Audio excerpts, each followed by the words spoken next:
Apakah Anda ingin jadi success people? Kalau Anda bilang yes, saya ingin jadi success people, maka yang Anda harus lakukan adalah kita rubah pemikiran kita. Bagaimana caranya? Apa yang saya bisa kasih untuk perusahaan saya? Apa yang saya bisa kasih untuk Indonesia?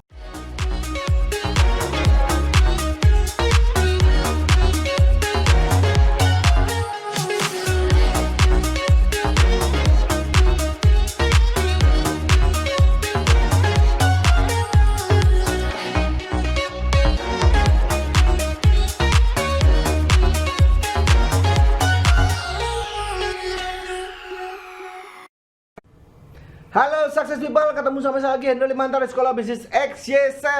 Hari ini saya akan sharing dengan satu judul yang judulnya adalah Leader itu memberi, kalau menuntut namanya teroris. Nah Success People, kenapa saya bikin topik ini? Karena saya melihat begitu banyak orang yang dalam kehidupan ini terkadang mereka cuma bisa menuntut, ya. Mereka menuntut mereka dilahirkan dari orang yang kaya. Mereka menuntut kenapa kok orang tua mereka tidak kaya. Mereka menuntut kenapa kok istrinya nggak seperti istri idaman mereka. Mereka menuntut kenapa suaminya kok nggak seperti suaminya orang lain, ya. Mereka menuntut kenapa gaji saya nggak naik. Mereka menuntut macam-macam, ya.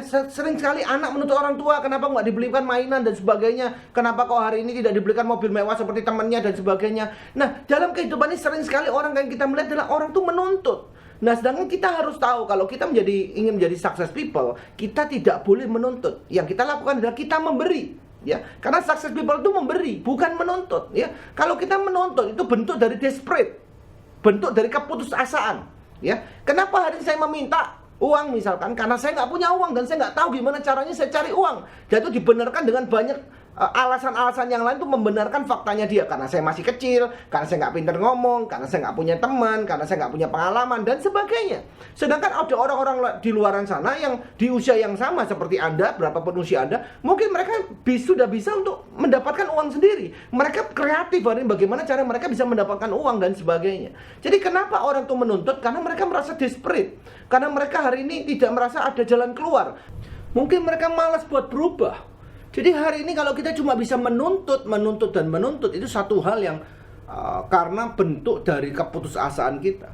Mari kita mulai bagaimana cara merubah itu semua. Kalau Anda ingin jadi success people, Anda punya mindset yang berbeda. Anda harus menyiapkan, salah satunya kita rubah perkataan kita, pemikiran kita rubah. Bukan kita menuntut gaji saya naik, ya, minta sama bos, gaji saya harus naik bos, ya. Kalau nggak diturutin saya turun ke jalan, kita demo dan sebagainya. Itu bentuk dari satu yang namanya desperate. Kalau hari ini kita mau income kita meningkat, coba kita pikir bagaimana kita rubah pemikirannya. Bukan saya minta, bukan menuntut. Saya minta caranya berubah. Saya minta gaji saya naik. Yuk kita rubah pemikiran kita. Jadi kita jadi memikirnya seperti ini. Bagaimana supaya saya hari ini bisa mempunyai penghasilan tambahan? Opsinya yang pertama, minta sama bos. Oke, yang pertama. Yang kedua, saya hari ini mungkin akan coba berjualan. Saya akan mulai masuk ke dunia usaha. Saya akan jadi pengusaha. Saya akan jualan online. Nah, kenapa banyak orang tidak melakukan itu? Yang pertama karena mereka melihat sudut pandang saya minta gaji saya naik .1. Terus karena tidak menyiapkan plan B, tidak memikirkan hal yang lain, dia cuma berpikir di satu, desperate. Dia putus asa. So dia berpikir apa? Kalau ini tidak dipenuhi, saya akan turun ke jalan. Saya akan demonstrasi. Saya akan hari ini merusak. Saya akan memaksa bos saya akan memaksa pemimpin saya akan memaksa hari ini leader saya supaya hari ini memberikan sesuai dengan apa yang saya mau. Kenapa seperti itu? Ya karena yang pertama adalah mereka tidak melihat jalan yang lain. Kepengen grupnya besar, kepengen omsetnya besar, kepengen penghasilannya besar, kepengen gajinya besar, tapi tidak ada jalan lain, yang dipikir cuma satu.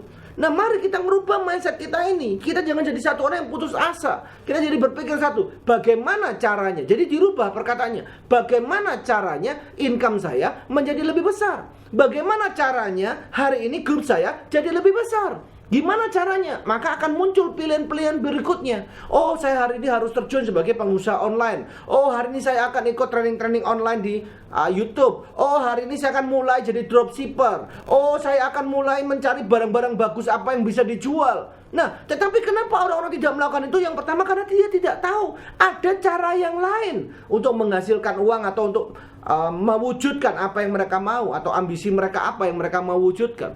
Tetapi satu lagi, kenapa mereka tidak mau? Karena mereka tidak mau tambah effort. Ini yang kedua. Jadi selain mereka tidak pernah memikirkan ada cara yang lain, yang kedua, kalaupun mereka ada cara yang lain, tapi mereka tidak mau berubah. Mereka tidak malas buat berubah, mereka malas untuk berjuang.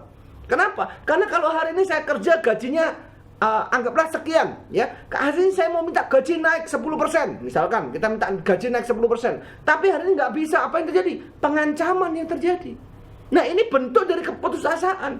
Padahal ada pilihan yang kedua, yaitu apa? Jadi online shop, jadi dropshipper. Oh, nggak bisa. Kenapa nggak mau? Banyak alasannya. Apapun alasannya yang dikatakan selalu benar, ya. Tapi kata lihat, kenapa nggak dia yang kedua? Terkadang kalau kita berani mengakui, karena mungkin malas berjuang lebih, malas mencari, malas belajar sesuatu hal yang baru. Itulah yang mengakibatkan kenapa orang tidak bisa sukses. Jadi hari Success People, saya ajari untuk Anda hari yang pertama, mari kita putuskan satu, kita hidup tidak menuntut, tapi kita cari solusi. Kalau hari ini kita bekerja sebagai buruh atau kita bekerja sebagai karyawan, mungkin kita hari ini mau income kita naik, jangan khawatir. Kalau hari ini Anda adalah karyawan atau buruh dengan kualitas yang tinggi, dengan luar biasa, adalah aset dari perusahaan, Anda tidak akan dilepas. Gaji Anda justru akan dinaikkan supaya Anda tidak pindah ke perusahaan yang lain. Ya, jadi ini sudut pandang yang kita harus cek. Kenapa kita harus meningkatkan kita punya kapasitas? Tapi seringkali kita seringnya menuntut. Kita menuntut pemimpin kita menuntut bos kita, memakai cara kita, memaksakan apa yang kita mau. Tujuannya apa? Pemenuhan ego. Tujuannya apa?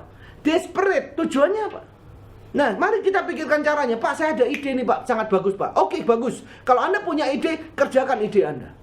Ya, kalau saya hari ini punya kepemimpinan, saya tidak pernah hari ini melarangi cara-cara yang baru. Saya suruh mereka coba, silakan coba. Pak, cara ini sebenarnya bagus, saya analisa, saya agak ragu ya apa tidaknya. Oke, coba dulu untuk grup kamu. Itu yang saya lakukan. Kenapa? Supaya hari ini mereka bisa belajar dari pengalaman mereka. Ternyata tidak berhasil, mereka belajar, ya. Tapi resikonya pun kecil karena cuma satu divisi, jadi seperti itu, ya. Tetapi kita harus belajar hari ini. Kita tidak menuntut. Saya pun belajar tidak menuntut dengan pemimpin saya. Saya tidak menuntut perusahaan saya. Yang saya pikir apa?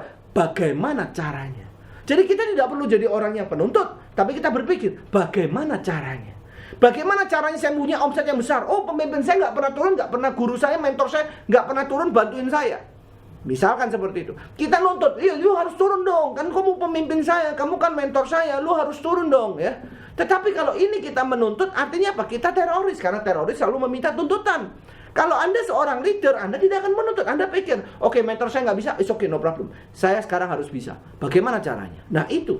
Mungkin kita temui mentor kita, mungkin dia nggak bisa, kita tanya caranya. Gimana ya caranya?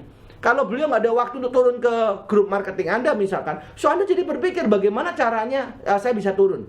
Kalau mentor nggak bisa turun nggak apa-apa, tapi tolong saya bisa diajarin nggak? Nggak bisa ketemu, via call bisa nggak? So kita belajar dari beliau, terus kita ambil ilmunya, kita kerjakan. Karena leader itu selalu memberi, bukan menuntut. Leader selalu memberikan pelayanan. Leader selalu melayani. Dia namanya aja pemimpin. Pemimpin itu pelayan. Jadi kalau hari ini ingin menjadi seorang pemimpin yang hari ini berada di posisi yang paling tinggi, kalau kapasitas pemimpin yang paling tinggi itu kapasitas pemimpin sebagai pelayan. Bagaimana cara kita melayani pengikut-pengikut kita hari ini? Kita anggap mereka setara, bukan kita anggap mereka hari ini di atas kita atau mereka di bawah kita, tapi kita melihat mereka sebagai keluarga kita. Dan bagaimana cara kita melayani keluarga kita dengan kita memikirkan yang terbaik untuk mereka. Jadi kembali lagi, kalau Anda seorang pemimpin, Anda tidak akan menuntut, Anda akan terus memberi. Bagaimana caranya saya hari ini bisa berkontribusi untuk tim ini? Bagaimana caranya bisa berkontribusi untuk perusahaan? Nah, itu yang harus kita pikirkan dari sudut pandang yang positif. Karena pemimpin selalu memberi. Kalau yang menuntut, namanya teroris. Jangan tanya Indonesia apa yang Indonesia bisa beri buat kamu, tapi tanya sama dirimu, apa yang kamu bisa beri untuk Indonesia. Jadi ini mari kita jadikan sebuah habit. Jangan dijadikan sebuah habit yang cuma menuntut. Ini akhirnya arahnya ke negatif. Jadi kalau Anda sudah melakukan hal-hal yang negatif, maka apa yang Anda terima adalah hal yang negatif. Jadi pemimpin itu memberi. Kalau menuntut namanya teroris. Dan teroris harus dibinasakan. Nani? Omae wa mou shindeiru. Oh, bukan, bukan seperti itu ya. Jadi success people hari ini kalau Anda menjadi seorang pemimpin, maka yang Anda lakukan adalah mari Anda berikan pelayanan. Mari Anda hari ini berikan satu yang namanya effort, ya, memberikan something yang bisa merubah Indonesia jadi lebih baik, perusahaan Anda jadi lebih baik, mentor Anda jadi lebih baik. Itu yang Anda lakukan. Karena Anda seorang pemimpin. Anda bukan teroris hari ini. Jadi jangan kita hari ini menuntut. Itu ciri khas hari ini orang-orang yang desperate, putus asa ya, atau mencari kambing hitam dengan cara menuntut seperti itu ya. Apakah Anda ingin jadi success people? Kalau Anda bilang yes, saya ingin jadi success people, maka yang Anda harus lakukan adalah kita rubah pemikiran kita. Bagaimana caranya? Apa yang saya bisa kasih untuk perusahaan saya? Apa yang saya bisa kasih untuk Indonesia? Itu yang harus kita pikir. Tapi kalau kita hari menuntut ya, maka kita tidak akan pernah berkembang. Indonesia selama ini telah dijajah selama ratusan tahun, dan itu membentuk kita mental peminta-minta, mental penuntut hari ini ya. Kita dienakkan, dinyamankan pada saat itu ya. Pada saat zaman Belanda, dan jangan salah, Indonesia dinyamankan sekali ya. Mereka sampai Indonesia tidak merasa kalau mereka dijajah. Kita merasa Belanda datang ke sini untuk membangun infrastruktur. Pada kenyataannya kita dijajah, kita dinyamankan hari, dan itu terbawa selama ratusan tahun dan membentuk kita jadi diri kita sampai dengan hari ini. Kita ingin nyaman, enak, tapi kepingin apa? Dapat hasil yang banyak. Enak, nyaman, hasil yang banyak, tidak melakukan effort yang banyak. Dan habit ini yang harus kita rubah. Ya, mari kita menjadi habit success people. Hari kita tidak menuntut, tapi kita bisa memberi. Jadi ini yang saya lakukan. Jangan hari ini kita mendelegasikan atau meneruskan ya sifat yang buruk ini. Mari kita Indonesia, orang-orang Indonesia, calon-calon success people dan calon-calon pejuang, bukan penuntut. Pemberi, bukan menuntut. Ya, jadi itu dari saya. Semoga apa yang saya sampaikan bisa bermanfaat buat success people hari ini. Saya doakan Anda semakin sehat, sukses dan bahagia. Salam hebat luar biasa.